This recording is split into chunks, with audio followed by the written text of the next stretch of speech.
Bismillahirrahmanirrahim. Assalamualaikum warahmatullahi wabarakatuh. Sebelumnya, perkenalkan saya Elina Nafilatul Zakiyah dari kelas 3 HTNA dengan NIM 12130300041. Akan mereview ulang materi hukum tata negara mulai dari pertemuan pertama hingga pertemuan 7 untuk memenuhi syarat ujian tengah semester. Pertemuan yang pertama membahas mengenai hakikat ilmu. Yunani merupakan suatu negara yang melahirkan filosofis atau ilmuwan yang sangat kritis. Di antaranya yaitu ada Socrates, ada Plato, ada Aristoteles, dan juga ada Plotinus. Nah, pemikir ini lahir karena pada tahun 600 sebelum Masehi hingga 200 sebelum Masehi ini di Yunani merupakan masa mitologi atau mitos, sehingga banyaklah di situ melahirkan orang-orang pemikir kritis. Dengan sedikit cerita, pemikir kritis Socrates ini dulunya pernah dihukum mati sebab dianggap berlawanan dengan pemikiran kerajaan pada waktu itu. Socrates ini dianggap menghina dewa-dewi mereka dan juga merusak moral kaum anak muda. Terlepas dari tahun 200 sebelum Masehi, ada sebuah mitos yang tidak dapat dijawabkan, sehingga pada waktu itu disebut sebagai logos, yang berarti perlu adanya pengujian dan juga kebenaran teori. Gitu. Untuk yang selanjutnya, pertemuan yang kedua membahas mengenai asas-asas hukum tata negara. Ya, asas ini adalah karakter atau juga prinsip. Asas negara ini kesatuan terdiri dari 3 macam, meliputi asas negara kesatuan, desentralisasi, yaitu pelimbahan sebagian kewenangan negara pusat terhadap pemerintahan negara, atau yang disebut sebagai otonomi daerah. Yang kedua ada dekonsentrasi, yaitu penyelenggaraan urusan pemerintahan pusat yang dilimpahkan kepada pemerintahan daerah. Tugas pembantu, yang ketiga ada tugas pembantu, yaitu urusan pemerintahan pusat yang membutuhkan peran dari pemerintahan daerah. Nah, asas negara hukum ini memiliki ciri-ciri negara hukum. Ada 6. Yang pertama, mendapatkan jaminan hak asasi manusia, terus badan kehakiman bebas, terus ada pemilu yang bebas, keterbatasan menyatakan pendapat, kebebasan berserikat, dan juga pendidikan asas kewarganegaraan.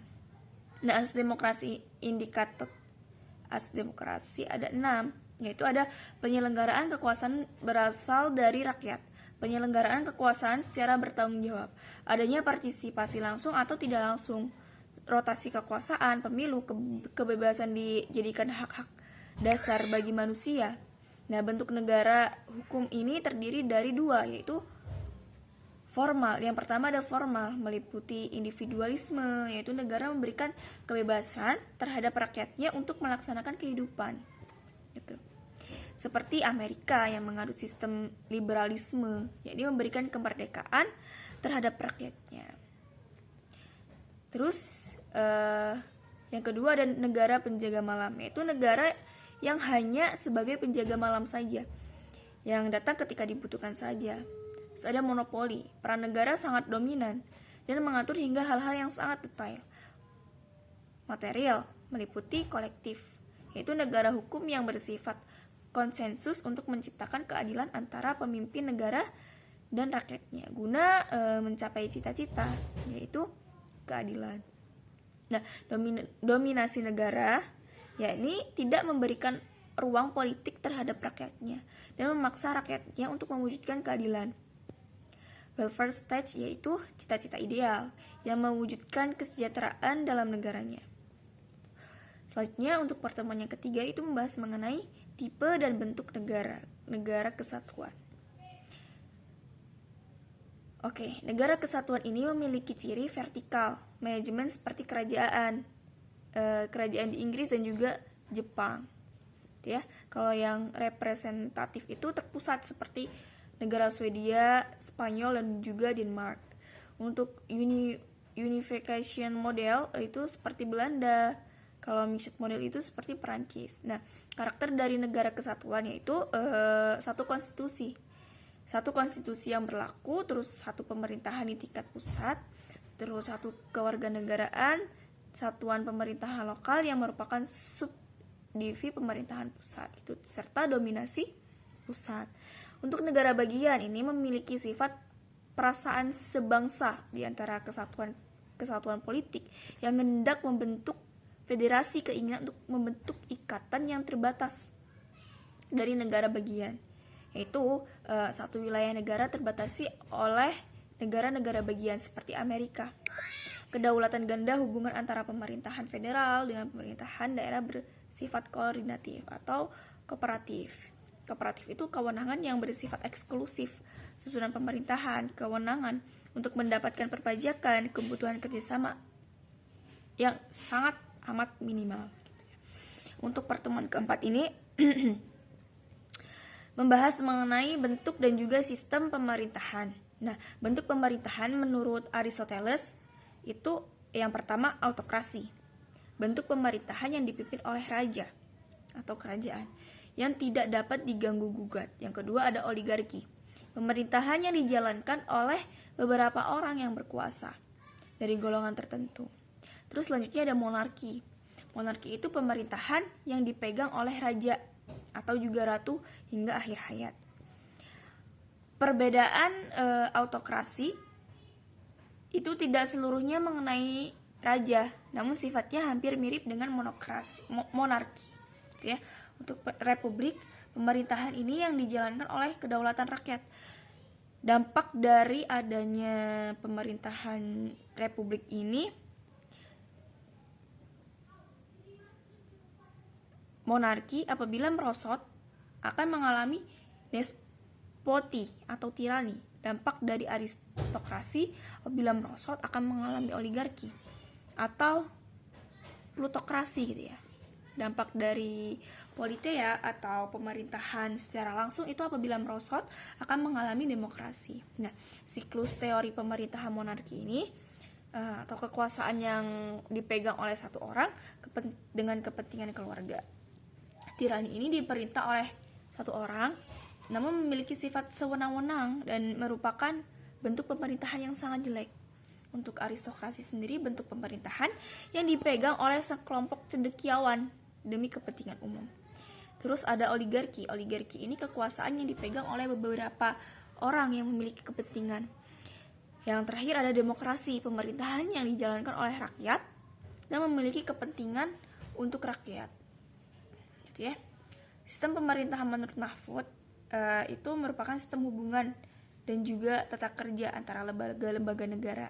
Ya, kalau presidensial itu kepala negara menjadi kepala pemerintahan eksklusif ya. Untuk pemerintahan tidak bertanggung jawab kepada DPR dan pemerintahan. Gitu. Selanjutnya untuk pertemuan yang kelima itu membahas mengenai negara autokrasi dan dan demokrasi modern. Autokrasi modern lebih kepada kekuasaan tunggal. Sistemnya satu partai atau partai tunggal, menghimpun kekuasaan sebesar mungkin pada tangan negara, gitu ya. Organisme yang dianggap sebagai satu kesatuan yang mempunyai dasar-dasar hidup serta kehidupan dan mempunyai kepentingan sendiri serta kepribadian sendiri. Penentuan wakil rakyat masih dominan. Penguasa eksekutif dominan negara yang menganut sistem ini. Fanisme Italia, nazisme Jerman, komunisme Uni Soviet gitu ya. Kalau yang demokrasi modern ini sistem multipartai, penyelenggaraan kekuasaan rakyat, kumpulan atau kesatuan daripada para individu. Nah, dalam arti bahwa individu ini mempunyai peranan yang pokok yang harus menentukan dan mengusahakan kebahagiaan serta kesentausaan negara gitu ya. Rakyat di sini memiliki kendali penentuan wakil penuh terhadap undang-undang gitu ya. Negara yang menganut sistem demokrasi modern ini salah satunya adalah Indonesia. Untuk pertemuan yang terakhir, pertemuan yang ketujuh itu membahas mengenai teori pembagian kekuasaan dan lembaga-lembaga negara. Batasan dalam kekuasaan ini berguna untuk menghindari hal-hal yang tidak diinginkan, seperti penyalahgunaan kekuasaan, bertindak sewenang-wenangnya, dan ya lain sebagainya gitu ya. Menurut Maurice, hal ini yang dilakukan untuk membatasi suatu kekuasaan itu adalah secara langsung pemilihan para penguasa. Terus pembagian kekuasaan dengan lembaga lain. dan kontrol yurisdiksional gitu ya. Terus menambah atau memperkuat kekuasaan pihak yang diperintah, seperti ketika pada suatu keadaan yang tidak bisa dikendalikan gitu ya, serta rakyat yang memberontak, maka akan dilakukan revolusi. Pengendalian kealiman pihak penguasa dari masyarakat, baik secara eksternal maupun internal gitu ya. Kalau trias politika Prancis itu memiliki kekuasaan fungsi seperti diplomasi, fungsi defensif, fungsi finansi, fungsi justisi, dan juga fungsi polis gitu ya. Kemudian disederhanakan oleh John Locke pada tahun 1632 sampai 1704 kalau nggak salah ya. Itu disederhanakan menjadi fungsi legislatif, fungsi eksekutif, dan juga fungsi federatif. Kemudian dipertegas lagi oleh Montesquieu pada tahun 1748 menjadi fungsi legislatif, eksekutif, dan juga yudikatif.